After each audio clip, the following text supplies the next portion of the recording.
Hello friends, అందరికీ నమస్తే అండి. Welcome to our channel.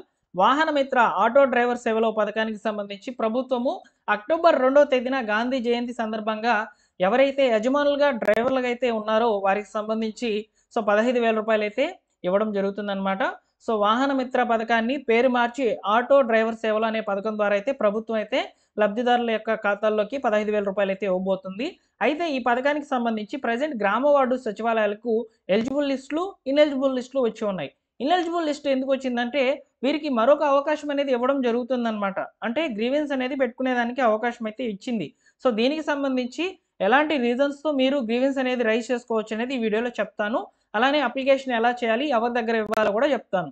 Next వచ్చేసి కొంతమంది ఎలిజిబుల్ అయినా కానీ వారి యొక్క బ్యాంక్‌కి ఎన్‌పీసీ అనేది లింక్ చేసుకోకపోవడం వల్ల వారి యొక్క స్టేటస్ అనేది ఎన్‌పీసీఐ స్టేటస్ అనేది ఇన్‌యాక్టివ్ అనేది పడి ఉందన్నమాట. వీళ్ళు కామ్‌గా ఉంటే మీకు డబ్బులనేటివి విడుదల చేసినప్పుడు ఈ యొక్క 15,000 రూపాయలు మీ ఖాతాలకు పడవు. రీజన్ అనేది ఎన్‌పీసీ అనేది లింక్ కాకపోవడం వల్ల. కాబట్టి వీళ్ళేం చేయాలంటే అక్టోబర్ 2వ తేదీ లోపల మీ యొక్క బ్యాంక్ అకౌంట్‌కి ఆధార్ ఏదైతే లింక్ చేసుకున్నారో ఆ బ్యాంక్ అకౌంట్‌కి అయితే ఎన్‌పీసీ అనేది కంపల్సరీగా లింక్ చేసుకోవచ్చు. అయితే ఇక్కడ చాలామంది అడుగుతారు. ఎన్‌పీసీ లింక్ అంటే ఆధార్ లింకే కదా అని అడుగుతారనమాట. అలా కాదండి. ఎన్‌పీసీ అనేది సెపరేట్ అనమాట. దాన్ని లింక్ చేసుకోవాలి. ఆధారు లింక్ చేసుకోవాలనమాట. ఓకేనా? ఈ పని మీరు చేసుకోండి. ఓకేనా? యూట్యూబ్‌లో చాలా వీడియోస్ ఉంటాయన్నమాట. How to link NPCI to my bank account అని కొట్టండి. వస్తాయన్నమాట. ఓకేనా? సింపుల్‌గా తెలుగులో చూసి లింక్ చేసేయండి. ఓకేనా? నెక్స్ట్ వచ్చేసి ఇనెలిజిబుల్ లిస్ట్‌లో వచ్చినటువంటి వాళ్ళ యొక్క స్టేటస్ అనేది ముఖ్యంగా ఏ రీజన్స్ అనేటివి చూపిస్తదో ఇప్పుడు మనం తెలుసుకుందాం. ముఖ్యంగా ఎలక్ట్రిసిటీ అనేది మెయిన్ రీజన్‌గా అయితే ఉందన్నమాట. అలానే చాలా ఎక్కువగా వచ్చేసి ఆర్‌సీ ఎక్స్‌పైర్డ్ అయిపోవడము, కొంతమందివి పెండింగ్ చలాన్లు ఉండడము, కొంతమందికైతే పేమెంట్ అంటే ఓవర్ డ్యూలు పడి ఉండడము, ఇలా ఉన్నాయన్నమాట.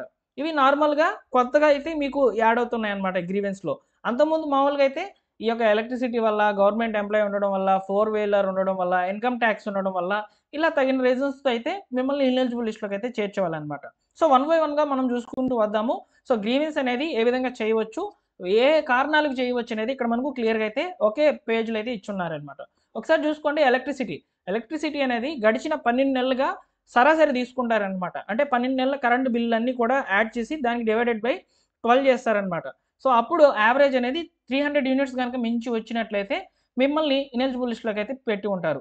మీరేం చేయాలంటే ఈ యొక్క ఆప్షన్‌ని సెలెక్ట్ చేసుకొని మీ యొక్క విద్యుత్ మీటర్ అనేది ట్యాగ్ చేయాలనమాట ఇక్కడ. ఇది ఎవరి దగ్గర ఇవ్వాలంటే ఇక్కడ గ్రీవెన్స్ అనేది కేవలము డిజిటల్ అసిస్టెంట్ గారి లాగిన్ ద్వారానే జరుగుతుంది. వారి దగ్గరికి వెళ్లి మీరు ఈ యొక్క గ్రీవెన్స్ అనేది రైజ్ చేయండి. ఓకేనా? నెక్స్ట్ వచ్చేసి అప్లికేషన్ వితిన్ టైమ్‌లో ఇవ్వలేకపోయినారు అనుకోండి. మీకు సంబంధించి స్టేటస్ ఇనెలిజిబుల్ గనుక వచ్చినట్లయితే మీరు గ్రీవెన్స్ కూడా పెట్టుకోవచ్చు. నెక్స్ట్ వచ్చేసి ఫిట్‌నెస్ సర్టిఫికేట్, వెహికల్ టాక్స్ ఇది సంబంధించింది. నెక్స్ట్ ఆర్‌సీ రిజిస్ట్రేషన్ సర్టిఫికేట్ ఉంటదనమాట బండికి సంబంధించి. ఈ యొక్క ఏవైతే ఉన్నాయో సర్టిఫికేట్స్ ఇవి ఎక్స్‌పైర్డ్ అయిపోయి ఉన్నాయి. ఎక్స్‌పైర్డ్ అయిపోయినా గానీ ప్రభుత్వము ఎలిజిబుల్ లిస్ట్‌లోకి అయితే తీసుకుంటామని చెప్పిందే కానీ ఇక్కడ రిలీజ్ చేసినటువంటి ఎలిజిబుల్ లిస్ట్‌లో వాళ్ళ పేర్లయితే రాలేదు. ఇనెలిజిబుల్ లిస్ట్‌లో ఆర్‌సీ ఎక్స్‌పైర్డ్ అయిపోయిందని చెప్పి వచ్చున్నాయన్నమాట. వాళ్ళేం చేయాలి? వాళ్ళు డైరెక్ట్‌గా వెళ్లి మీరు గ్రీవెన్స్ అనేది పెట్టుకోవచ్చు. మీకు కూడా ఆప్షన్ అనేది ఉంది. ఓకేనా? Next four wheeler. మీ ఇంట్లో అసలు ఫోర్ వీలరే లేదు. మిమ్మల్ని ఇనెలిజిబుల్ లిస్ట్‌లో ఫోర్ వీలర్ వల్ల యాడ్ చేశారనుకోండి. మీరు గ్రీవెన్స్ అనేది రైజ్ చేసుకోవచ్చనమాట. నెక్స్ట్ వచ్చేసి గవర్నమెంట్ ఎంప్లాయీ. మీ ఇంట్లో గవర్నమెంట్ ఎంప్లాయీ లేరు. అయినా కానీ ఇక్కడ ఈ పథకానికి సంబంధించి మిమ్మల్ని ఇనెలిజిబుల్ లిస్ట్‌లో ఈ యొక్క గవర్నమెంట్ ఎంప్లాయీ ఉన్నందువల్ల అని చెప్పి పెట్టి ఇచ్చారనుకోండి. మీరు గ్రీవెన్స్ అనేది పెట్టుకోవచ్చు. దీని కొరకు రైస్ కార్డ్ అనేది అడుగుతారనమాట. దాని ప్రింట్‌ఔట్ అనేది ఇవ్వాల్సి అయితే ఉంటుందన్నమాట. నెక్స్ట్ వచ్చేసి ఇన్‌కమ్ టాక్స్. మీరు ఇంట్లో ఎవరు కూడా ఇన్‌కమ్ టాక్స్ పే చేయరనుకోండి. ఆ పే చేస్తున్నట్లు వచ్చి మిమ్మల్ని ఇనెలిజిబుల్ లిస్ట్‌లో గనుక పెట్టి ఉంటే మీరు కూడా గ్రీవెన్స్ అనేది రైజ్ చేసుకోవచ్చు. నెక్స్ట్ వచ్చేసి ineligible due to pending challan. మీ బండి మీద ఏమైనా చలాన్లు ఉన్నాయనుకోండి. దీనికి సంబంధించి మిమ్మల్ని ఇనెలిజిబుల్ లిస్ట్‌లోకి గనుక చేర్చినట్లయితే దీనికి కూడా మీరు గ్రీవెన్స్ అనేది రైజ్ చేసుకోవచ్చు. దీని కొరకు డ్రైవింగ్ లైసెన్స్ ఎవరిదైతే ఉందో వారి యొక్క ఆధార్ నెంబర్ అయితే ఇవ్వాలి. నెక్స్ట్ వచ్చేసి ఆర్‌టీఓ ఆఫీస్ నేమ్ అనేది ఎక్కడ ఇచ్చారనేది దాన్ని ఇవ్వాలి. Beneficiary mobile number, driving licence number, beneficiary Aadhaar number అనేటివి ఇవ్వాలన్నమాట. ఇవన్నీ ఇచ్చేసి కూడా మీరు ఈ యొక్క సబ్మిట్ అనేది చేయవచ్చనమాట గ్రీవెన్స్ అనేది. నెక్స్ట్ వచ్చేసి లైసెన్స్ లేకపోవడము, ఇన్వాలిడ్ వెహికల్ రిజిస్ట్రేషన్ గనుక ఉన్నట్లయితే ఈ 2 రీజన్స్ కూడా మీ దగ్గర లైసెన్స్ ఉన్నా గానీ మిమ్మల్ని ఇనెలిజిబుల్ లిస్ట్‌లో గనుక చేసినట్లయితే మీరైతే గ్రీవెన్స్ అనేది పెట్టుకోవచ్చనమాట. వెహికల్ రిజిస్ట్రేషన్ కూడా ఇన్వాలిడ్‌గా వచ్చింది అనుకోండి. అంటే కొంతమంది డైరెక్ట్‌గా వెహికల్ రిజిస్ట్రేషన్ నేమ్స్ అనేటివి స్టేటస్ నందు రీమార్క్స్ అనేది చూపిస్తున్నాయి అని చెప్పి అడుగుతున్నారనమాట. వాళ్ళు వెంటనే కూడా మీరు గ్రీవెన్స్ అనేది రైజ్ చేసుకునేదానికి అవకాశం అయితే ఉందనమాట. రైజ్ చేయండి. Next land. భూమి వచ్చేసి ముఖ్యంగా 10 ఎకరాల లోపలే ఉండాలనమాట. మెట్ట భూమి గానీ, తడి భూమి గానీ. సో ఇలా ఎవరికైతే ఎక్కువ భూమి ఉందని చూపించడం వల్ల వారి యొక్క స్టేటస్ అనేది ఇనెలిజిబుల్ వచ్చినట్లయితే వాళ్ళు కూడా గ్రీవెన్స్ అనేది రైజ్ చేసుకోవచ్చు. నెక్స్ట్ వచ్చేసి so not having rice card, అంటే మీకు రేషన్ కార్డ్ లేదు అంటే మీరు అప్లై చేసుకొని ఉన్నారు, కాకపోతే మీ దగ్గర కేవలము టీ నెంబర్ మాత్రమే ఉందనుకోండి, సో మీరు కూడా గ్రీవెన్స్ అనేది రైజ్ చేసుకోవచ్చు ఎలిజిబుల్ అయితే. ఓకేనా.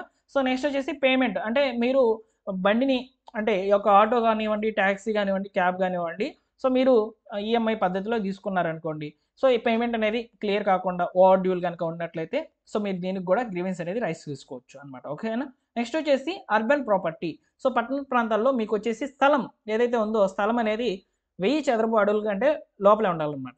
సో ఇది ఎక్కువగా కనుక ఉన్నట్లయితే అక్కడ చూపించింది అనుకోండి 1000 చదరపు అడుగుల కంటే తక్కువగా ల్యాండ్ ఉంది, కాకపోతే ఇక్కడ ఎక్కువ ఉందని చూపించింది అనుకోండి ఎలిజిబుల్ లిస్ట్లో, సో మీరు వచ్చేసి గ్రీవెన్స్ అనేది రైజ్ చేసుకోవచ్చు. నెక్స్ట్ వచ్చేసి ఇక్కడ 2023కి సంబంధించినటువంటి లబ్ధిదారుల్లో సో వాహన మిత్ర పథకానికి సంబంధించి అప్పట్లో ఎలిజిబుల్ అయినటువంటి వాళ్ళు ఇప్పుడు ఆ వాహనాన్ని సేల్ చేసేయడం లేదా ఎక్స్చేంజ్ చేసుకోవడం జరిగి ఉంటుందన్నమాట. సో వాళ్ళకి సంబంధించి కూడా అవకాశం అయితే ఇచ్చారనమాట. సో వారు కూడా గ్రీవెన్స్ అనేది పెట్టుకోవచ్చు. నెక్స్ట్ వచ్చేసి wrong eKYC done. So eKYC అనేది ఒకరు వేయబోయి ఇంకొకరు, అంటే బండి రిజిస్ట్రేషన్ ఒకరికి ఉంటుంది, సో ఒకరి తమ్ అనేది తీసుకొని ఉంటుంది అనమాట. సో అలాంటి వాళ్ళకి సంబంధించి కూడా గ్రీవెన్స్ రైజ్ చేసుకునేదానికి అవకాశం అయితే ఉంది. సో వీరందరూ కూడా పట్టణ ప్రాంతాల్లో అయితే మీరు వార్డ్ వెల్ఫేర్ ఎడ్యుకేషనల్ అసిస్టెంట్ ఉంటారనమాట. సో వారి దగ్గరికి వెళ్ళి సో మీరు ఇవ్వాలన్నమాట అప్లికేషన్స్. సో అప్లికేషన్ అనేది ప్రస్తుతానికి అయితే అవైలబుల్లో లేదు, సో నేను మీకు చూపించేదానికి. సో మేబీ అక్కడ మీరు సచివాలయంకి వెళ్తే అక్కడ ఇవ్వచ్చు అనమాట. ఒకవేళ ఇవ్వకపోయినా సో మిమ్మల్ని డైరెక్ట్గా డిఏ గారి లాగిన్ ద్వారా అయితే సో మీ వివరాలు అనేవి కొన్ని అడుగుతారనమాట. సో వాటి ద్వారా కూడా గ్రీవెన్స్ అనేది పెట్టేయచ్చు. సో మీరు పల్లె ప్రాంతాల్లో అనుకోండి డిజిటల్ అసిస్టెంట్ ఉంటారనమాట. సో వారి లాగిన్ ద్వారా అయితే మీరు సో కంప్లైంట్ అనేది పెట్టుకోవచ్చు ఈ పథకానికి సంబంధించి. సో అవకాశం అయితే ఉంది అనర్హులకు. సో అవకాశాన్ని యూజ్ చేసుకోండి. ఎందుకంటే సో మనకు ఏ పథకమైనా రావాలన్నా కానీ ముందుగా ఎలిజిబుల్ లిస్ట్లో ఉండాలి. ఎలిజిబుల్ లిస్ట్లో వచ్చినా కూడా మీరు ఇచ్చినటువంటి బ్యాంక్ అకౌంట్ ఏదైతే ఉంటుందో ఆధార్కి సీడే ఉన్నటువంటి బ్యాంక్ అకౌంట్ ఏదైతే ఉందో దాని యొక్క ఎన్పిసి అనే స్టేటస్ అనేది యాక్టివ్ చేసుకోవాలి. మెయిన్ ఇదే. ఎలిజిబుల్ అయినా కానీ చాలామంది కూడా డబ్బులు పడకపోవడానికి గల రీజన్. సో నెక్స్ట్ వచ్చేసి ఇనెలిజిబుల్ లిస్ట్లో వస్తే, అంటే మీరు అనర్హుల లిస్ట్లో వస్తే మీరు గ్రీవెన్స్ అనేది పెట్టుకోవాలన్నమాట. సో ఇవన్నీ కూడా చేసుకోవాలి. చేసుకుంటేనే మనకు ప్రభుత్వ పథకాలకు సంబంధించినటువంటి డబ్బులు పేమెంట్స్ అన్నీ కూడా కరెక్ట్గా వస్తాయి.